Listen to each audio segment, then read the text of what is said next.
Hero heroine जो अपनी abs बनाते हैं, है ना। हाँ। वो एब्स बनाने में जो 4 महीने आपको लगेंगे, ये आपकी 4 या 5 सीटिंग में वो आपकी मसल्स को बिल्ड करके सारी एब्स को बना देती है। इलेक्ट्रोमैग्नेटिक स्टिमुलेशन ये इस प्रिंसिपल पे काम करती है। पावर जनरेट होता है, मसल में स्ट्रेंथ डेवलप होती है।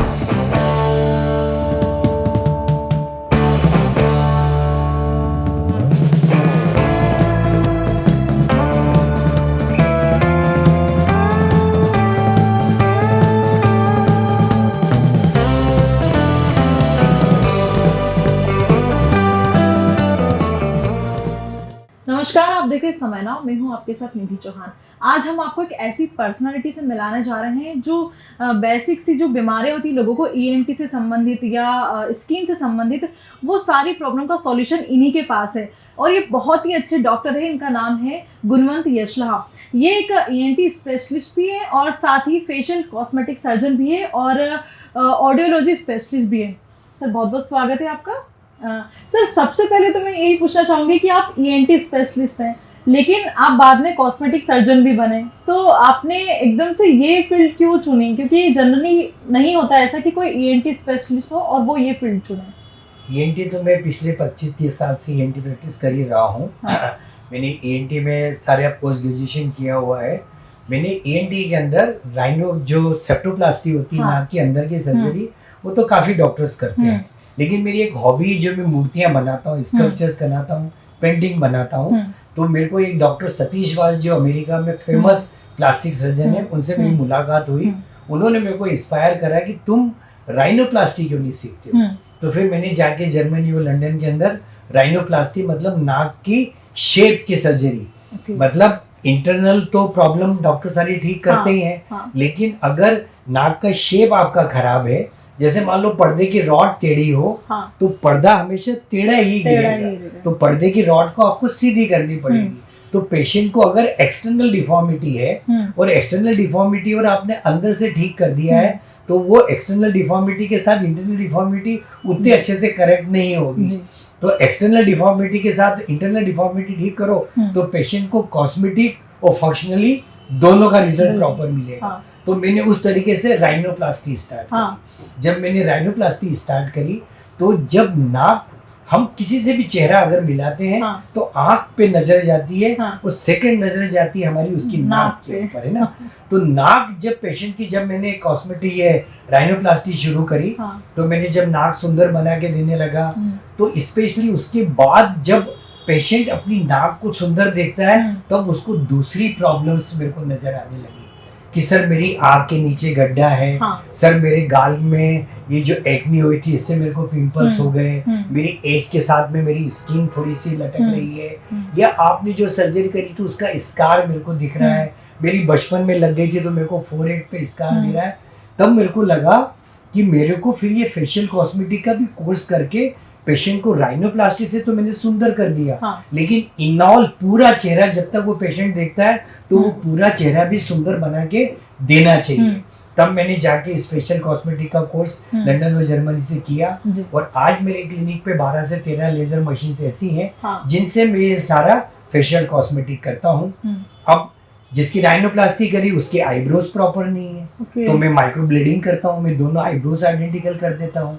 अगर उसके आँख के नीचे टीयर ट्रफ गड्ढा है तो मैं फेड ग्राफ्टिंग करता हूँ। एक फिलर होता है जिसको हाइलोरिनिक फिलर बोलते हैं, वो हम अगर लगाते हैं तो वो 8 महीने में चला जाता है। लेकिन मैं हमारी बॉडी का एब्डोमिनल फैट निकालता हूँ, उसको सेंट्रीफ्यूज करके बारीक पार्टिकल्स करके उसको टीयर ट्रफ में लगाता हूँ, तो ये आँख का शेप ठीक हो जाता है। अभी आपने फैशन देखा होगा लिप्स को ठीक करने का, शो लिप फिलर, तो लिप का फिलर भी अगर आपने किया है तो वो 8 महीने में चले जाएगा। लेकिन अगर इसको हम फेट ग्राफ्टिंग करेंगे, फेट फिलर यूज करेंगे, तो वो लंबे टाइम तक रहेगा। आपने देखा होगा एज के साथ में जब हमारा स्किन, ये अपने गाल का यहाँ का जब फेट कम होता है तो स्किन नीचे की तरफ लटकती है। तो मेरे पास हाईफू मशीन है, हाई फोकस्ड अल्ट्रासाउंड, जिससे 3 सीटिंग में हम काफी हद तक उस स्किन को हम लिफ्ट कर सकते हैं। दैट इज नॉन सर्जिकल तरीका है जो फेस लिफ्ट करने का। अब आपके पुराने स्कार्स हैं तो माइक्रोडर्मा एब्रेजन है, उसको हम करते हैं। फिर राइनोप्लास्टी के बाद आदमी बोलता है सर मेरे को तो बचपन से ये काली काली झाइयाँ हैं, मेरे को मेलेज्मा है। तो मेलेज्मा भी जब तक हम ठीक नहीं करेंगे तो मेलेज्मा ठीक करने के लिए मेरे पास माइक्रो नीडलिंग रेडियो फ्रिक्वेंसी है, जिससे मैं अलग अलग सीरम को हमारे स्किन के अंदर पेनिट्रेट करता हूँ। मेरे पास क्यूसिस लेज़र है। क्यूसिस लेज़र जो होता है उससे अगर छोटे छोटे से आपको काले काले धब्बे हैं तो कार्बन क्रीम लगाने के बाद क्यूसिस लेज़र से उन काफ को काफ़ी हद तक रिडक्शन करता है। ये इनका है, इसके ना यहाँ पे चिन के ऊपर और अपर लिप के ऊपर ये काफ़ी हेयर्स आते थे। थोड़ा सा इंडोकाइनेकल कुछ प्रॉब्लम है इसको, उसकी वजह से काफ़ी ज़्यादा हेयर गुच्छों के गुच्छे के रूप में इसको आते थे। तो हमने इसको ये 4 wavelength soprano diode laser use किया है। डायोड लेज़र 4 वेवलेंथ के अंदर 4 फ्रिक्वेंसीज़ के ऊपर हमको अलग अलग हेयर्स के लिए जो है फ्रीक्वेंसी सेट नहीं करनी पड़ती। 4 वेवलेंथ डायोड में हर तरीके हेयर को हमारी मशीन परमानेंट एब्लेशन कर देती है। तो इसके अंदर ये वेवलेंथ होती है। कोल्ड क्रीम लगाने के बाद में ये 4K डायोड लेज़र हम यूज़ करते हैं। तो इसकी हमने करीब 6 से 7 सीटिंग करी हुई है। अब उसके बाद इसके काफ़ी बहुत कम क्वांटिटी में अब हेयर्स चिन के ऊपर और अपर लिप के ऊपर आ रहे हैं। कितनी सेटिंग्स करनी होती है? करीब 8 से 10 सेटिंग करनी पड़ती है, depend upon the growth of the hairs. क्या नाम है बेटा तेरा? आपको पहले क्या तकलीफ थी? अब आपकी कितनी बार डायोड लेज़र हो गया? 6 से 7 बार। अब आपको कितना फ़र्क पड़ा है? बहुत ज़्यादा फ़र्क पड़ा है, अब नहीं आते उतने बार। ठीक, थैंक यू। क्यूसिस लेज़र का मैडम एक और मॉडल होता है। अब मैं ENT के साथ में जब मैं नाक की सर्जरी करता हूँ, सेप्टोप्लास्टी या मैंने राइनोप्लास्टी करी है, तो पेशेंट को आपने देखा होगा बहुत सारे लोगों को स्लीप एपनिया होता है, खराटे की बीमारी आती है ना। तो जिनकी नाक बंद होती है उनको खराटे ज़्यादा आते हैं। तो ये जो क्यूसिस लेज़र है वो नॉन सर्जिकल तरीके से हम स्नोरिंग में काफ़ी हद तक आराम कर देते हैं। जो हमारा टॉन्सिल के पास में जो सॉफ्ट पैलेट होता है उसमें अगर हमने क्यूसिस लेज़र यूज़ किया है तो पेशेंट को स्नोरिंग में काफ़ी हद तक आराम हो जाता है। तो इससे क्या स्लीप एपनिया ठीक होता है? काफ़ी हद तक ठीक हो जाता है, जिससे खराटे कम हो जाते हैं। खराटे का एक सोशल कॉज भी है मैडम। अब जो आदमी सोता है ट्रेन में, बस में, खराटे की वजह से उसकी फैमिली भी परेशान रहती है।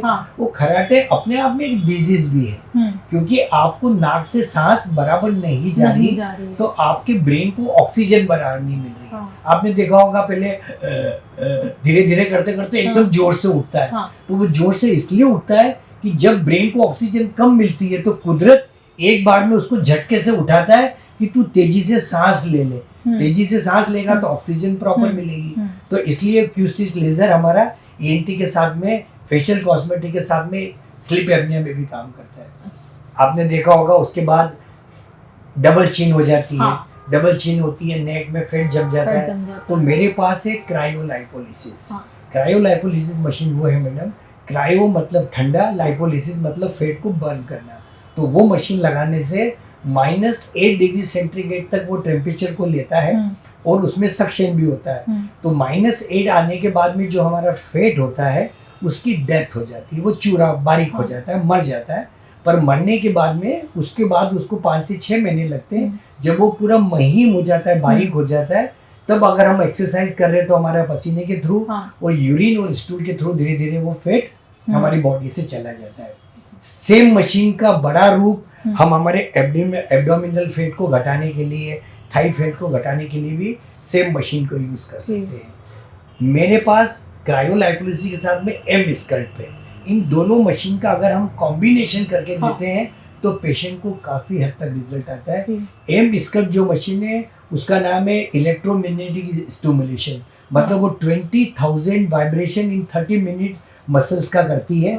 तो जब हमने क्रायोलाइपोलिसिस के बाद में जब उस मशीन को लगाते हैं तो फैट अपनी जगह से हिलता है, तो उसको डिसइंटीग्रेट होने में, बॉडी से निकलने में काफ़ी हद तक मदद अच्छा, होती है। कुछ पेशेंट्स ये भी बोलते होंगे ना कि यदि इस प्रोसेस में 6 महीने से लेकर 1 साल तक समय लग रहा है जी फैट हटाना है आपको, तो वो तो एक्सरसाइज के थ्रू भी वो कर सकता है, बट वो यही तरीका क्यों अपनाए? मैडम इसको जिद्दी फैट बोला जाता है, स्टबर्न फैट जो बोलते हैं अपन, कि आपकी एक्सरसाइज से भी आपकी एब्डोमेन का हाँ। फैट नहीं जा रहा, हाँ। आपकी एक्सरसाइज से आपका थाई का फैट नहीं जा रहा, आपके अगर यहाँ पे फोर आर्म के अंदर फैट है, इनको जिद्दी फैट बोला जाता है, जो नॉर्मल एक्सरसाइज करने से नहीं जा रहा।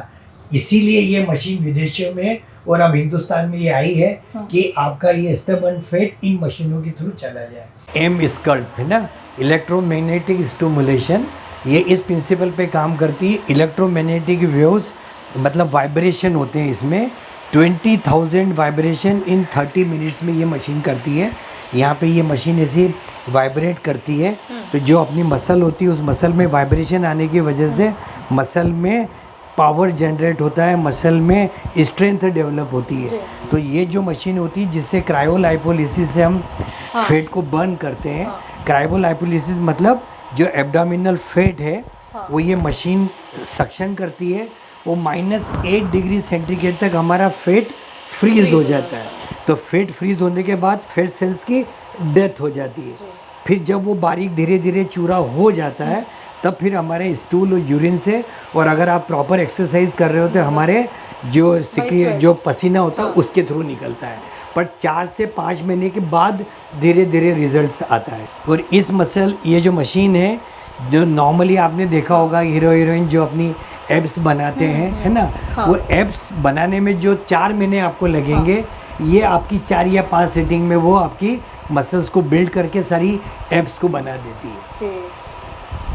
तो इसका कोई साइड इफेक्ट नहीं? नो साइड इफेक्ट, क्योंकि वो आदमी एक्सरसाइज करके डाइट कंट्रोल करके थक गया है और उससे उसका फैट नहीं जा रहा, तो फिर उसमें इसीलिए ये मशीन इजाद हुई है और इसका उपयोग हो रहा है। अच्छा, एम स्कल्प से जो जिन महिलाओं का सी सेक्शन होता है उनका पेट ऐसे मतलब ऐसे थोड़ा सा लटक सा जाता है जी, और वो कितना भी एक्सरसाइज करे, एक माँ के लिए बहुत मुश्किल होता है वो फैट कम करना, तो क्या वो भी इससे बिल्कुल ठीक हो जाता है? जब क्रायोलाइपोलिसिस लगाने के बाद फैट का जो एप्टोसिस होता है, फैट के सेल्स की डेथ होती है। जैसे अभी आप बैलून फुलाओगे और बैलून को आपने हवा निकालती तो बैलून में सेल आ जाएंगे।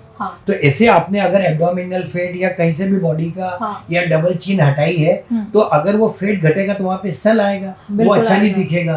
तो ये जो एम स्कल्प है, ये मसल को स्ट्रेंथ करती है। तो मसल को स्ट्रेंथ करने के बाद वो जो सेल होता है वो चला जाता है। मतलब आपका एब्डोमिन कम भी होगा, डबल चीन भी कम होगी, लेकिन उसके बाद आपको सल नहीं दिखेगा क्योंकि आपने एम स्कल्प यूज करी है। अच्छा, आपने आपने देखा होगा मैडम कि हीरो हीरोइंस के अंदर एब्स, एक पिक्चर में काम करा तो खुद पहलवान दिख रहा है हीरो, बाद में सारी एब्स बन गई।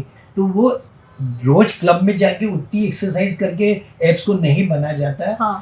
उनके लिए ये मशीन काम करती है एम स्कल्प। ये 30,000 वाइब्रेशन, 20,000 वाइब्रेशन अलग अलग मॉडल जो देती है, उसके अंदर ये मसल का वाइब्रेशन होके फिर वो एब्स बन जाती है। अच्छा, बात करें हम इससे हटके ईएनटी की, तो इसकी प्रैक्टिसिंग करते करते आपको कितने साल हो गए? मेरे को 30 साल हो गए मैडम ईएनटी प्रैक्टिस करते हुए। और अभी जो फेशियल कॉस्मेटिक सर्जरी आप कर रही है, ये कितने साल से? ये करीब मेरे को 6 से 7 साल हो गए। तो ईएनटी से संबंधित कौन सी प्रॉब्लम्स है जो आपके पेशेंट लेके आपके पास आता है कि हमें ये समस्या हो रही है? ईएनटी की सारी रूटीन प्रॉब्लम्स मेरे पास लेके आते हैं। जैसे आपको मैंने नाक का बताया, नाक की हड्डी टेढ़ी है, साइनस की प्रॉब्लम है, नाक में पोलिप्स हो गए, उनको हम ठीक करते हैं।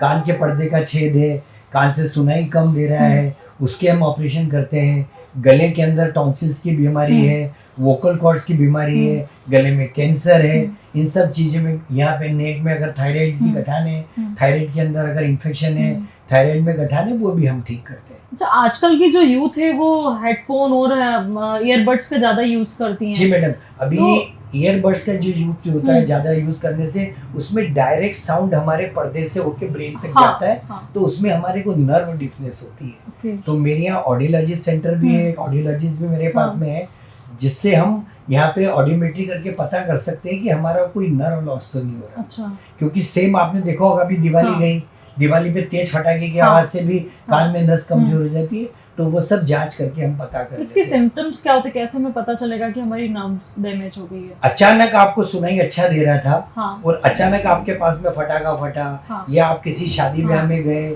कोई तेज आवाज आपके आई, तो आपको डेफिनेटली मालूम पड़ेगा कि मेरा कान भारी हो गया और इस कान से सुनाई नहीं दे रहा है। और एक आवाज आती है मैडम कान में जिसको टिनिटस बोलते हैं। अच्छा, जैसे जंगल में झिंगुर आवाज हाँ, करता है, वो सुन, हाँ सुन करते ये हैं। आवाज अगर आपको आने लगती हाँ। इसका मतलब है कि आपके कान के अंदर कोई ना कोई नुकसान हुआ है, इसीलिए आपको टिनिटस हुआ है। आपको धुआं अगर दिख रहा है तो आग लगेगी तो धुआं दिखेगा। हाँ, तो वैसे के वैसे अगर आपका नर्व लॉस हुआ है तो आपको टिनिटस हो जाएगा। तो आपको टिनिटस है तो आपको तुरंत डॉक्टर को दिखा के उसका इलाज करना चाहिए, क्योंकि अगर नर्व डिफनेस है और आपने 48 घंटे के अंदर उसका इलाज कर लिया तो डेफिनेटली वो जो नस नीचे जाती है वो काफी हद तक उसको हम ऊपर नॉर्मल लेके आ सकते हैं। अच्छा, कभी ऐसा होता है, एक बहुत बेसिक सा क्वेश्चन है कि हम उबासी लेते हैं तो कभी कभी हमारे कान में सुन सा आवाज आ जाती है, जिसे आप अभी बता रहे थे। जी तो ये किस वजह से होता है? क्या ये देखिए- भी कोई बीमारी का कारण है जी या जी नॉर्मल मैडम, अब आप चीज है? देखिए नाक कान गला एक ही डॉक्टर को दिया हुआ हाँ, है ना, हाँ। क्योंकि तीनों चीजें आपस में जुड़ी हुई जुड़ी है। हुई है। आप जब फ्लाइट में टेक ऑफ या लैंडिंग होता है तो भी आपका कान दर्द करता है, हाँ। कान बंद हो जाता है। आप स्विमिंग करो, डाइव करो तो भी कान बंद हो जाता है। तो नाक से एक नली कान के पर्दे के पीछे रहती है, जिससे पर्दे के आगे और पर्दे के पीछे दोनों तरफ प्रेशर बराबर रहता है ना। अब जब हमने उपासी ली तो वो नली जब अंदर से बंद हो जाती है, तो जब वो नली बंद होती है उसमें से हवा ज्यादा निकलनी चाहिए। जब नली का डायमीटर कम हो जाएगा तो जैसे बांसुरी होती है, बांसुरी में छेद छोटा है तो इस आवाज आती है, हाँ। पूरी बांसुरी से आप बजा नहीं सकते। तो जब वो वहां से हवा लीक करती है तो वो सीटी जैसी आवाज आती है। और अगर आपको सर्दी है और टेक ऑफ और लैंडिंग के टाइम पे आपकी नाक बंद है तो आपका कान भी बंद हो जाएगा। आपको उतरते लगेगा कि मेरे को सुनाई कम नहीं। दे रहा है। अच्छा, कई बार ऐसा होता है जो छोटे बच्चे होते हैं, न्यू बॉर्न होते हैं या 5 मंथ 6 मंथ, उनको भी कई बार कान में दर्द होता है लेकिन वो बता नहीं पाते। तो मैडम वो इसीलिए होता है, उस बच्चे को सर्दी अगर है, उसकी नाक बंद है, हाँ। तो नाक बंद है तो उसके पर्दे के पीछे एयर नहीं जा रही नहीं है, जा रही है। इसीलिए बच्चे का वो कान जब रिट्रैक्ट होता है तो काफी हद तक वो बच्चा रोता है। हाँ। ऐसे बच्चों को अगर आपने नाक में दवा डाल दी तो उसके कान के अंदर दर्द में काफी हद तक आराम अच्छा। हो जाता है। फ्लाइट में भी आपने देखा होगा बच्चे रोते रहते हैं। हाँ। तो बच्चे रोते रहते हैं तो और उनको अपन खिलाने की कोशिश करते हैं। ऐसे में अगर उसके नाक में दवा डाल दी जाए, आपने देखा होगा कान में दर्द होता है सारे कान में रुई लगा लेते हैं। हाँ। रुई में लगाने से कुछ नहीं होगा, रुई लगाने से तेज साउंड आपको कान को प्रोटेक्ट कर लेगा। हाँ। लेकिन जो सर्दी की वजह से जो नाक अंदर से बंद है, जिसकी वजह से पर्दे के पीछे एयर नहीं जा रही है, जब तक आप नाक में दवा नहीं डालोगे बच्चे को या बड़ों को आराम नहीं मिलेगा। और ईएनटी से संबंधित और भी कई सारी समस्या होती है, लेकिन जब पेशेंट आपके पास आता है तो आप उसको सर्जरी ज्यादा प्रेफर करते हैं या नॉन सर्जिकल तरीके से उसको ट्रीटमेंट नहीं देने की मैडम, कोशिश करते हैं? अगर सर्जरी की जरूरत है तो सर्जरी करनी ही है। हाँ। अगर आपके हाथ में फांस चुभ गई है तो फांस को निकालना ही पड़ेगा। हाँ। अगर गले में गठान है, गठान आपको लग रही है कि गठान में कोई बीमारी है, तो गठान को निकाल के उसकी जांच करने के लिए सर्जरी करनी पड़ेगी। हाँ। टॉन्सिल्स आपके बहुत खराब हो गए हैं, हाँ। बच्चे को रात को स्लीप एपनिया हो रहा है, हाँ। बच्चे के बार बार तकलीफ हो रही है, हाँ। खराटे आ रहे हैं, हाँ। नाक बंद है, तो भी आपको सर्जरी करनी पड़ेगी। नाक की हड्डी अगर आपकी टेढ़ी है, आपको सांस बराबर नहीं आ रही है, तो आपको उसकी सर्जरी करनी पड़ेगी। मतलब और बाकी लास्ट में मैं यही पूछना चाहूंगी कि कोई भी सजेशन हो ईएनटी से संबंधित या स्किन से संबंधित जो आप हमारे व्यूअर्स को देना चाहते हैं?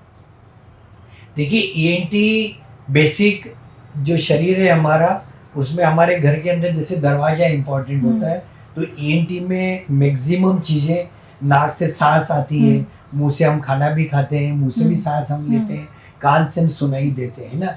तो आपको अगर कोई भी अचानक कान में चक्कर भी जैसे आए, चक्कर भी कान की वजह से आता है, आपको सुनाई में कोई तकलीफ है, कान से पस आ रहा है, कान बंद है, तो आपको डॉक्टर को दिखाना चाहिए, है ना। नाक से आपको सांस बराबर नहीं आ रही है, आपको स्मेल बराबर नहीं आ रही है, क्योंकि खुशबू चीज ऐसी होती है, अगर नाक से आपको स्मेल नहीं आएगी और आप ऐसी गंदी वाली जगह में गए जहाँ से बदबू आ रही है और आपकी नाक स्मेल नहीं कर पा रही है, तो वो गंदी बदबू आपके शरीर को नुकसान करेगी। तो वो प्रोटेक्टिव मैकेनिज्म है। आपकी जीभान के अंदर, मुंह के अंदर जीभान है, जीभान में टेस्ट बड्स है। तो ईएनटी बहुत इंपॉर्टेंट चीज है। अगर आपको किसी ने बासी खाना खिला दिया और आपके टेस्ट बड्स नहीं है, तो वो गंदा खाना खा के आप पेट खराब करोगे।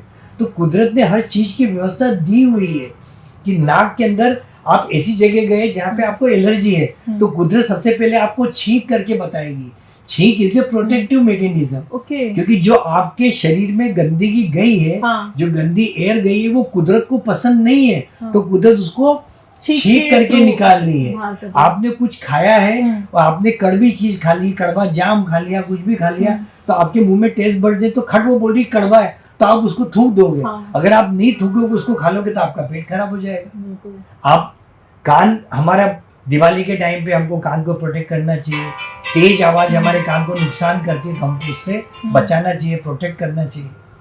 तो ये थे हमारे साथ गुणवंत यशला जी, जो कि बहुत ही अच्छे डॉक्टर हैं और काफ़ी अच्छा ट्रीटमेंट ये करते हैं, और ईएनटी स्पेशलिस्ट तो है ही हैं, साथ ही साथ हेयर फॉल की जो समस्या होती है, स्किन से रिलेटेड कोई समस्या होती है, फेशियल कॉस्मेटिक सर्जन हैं, बहुत ही अच्छे हैं। काफ़ी सारे जो पेशेंट यहाँ पे आते हैं, और ये जो पेशेंट यहाँ पे आते हैं उनको बहुत ही अच्छी तरीके से ट्रीट करते हैं।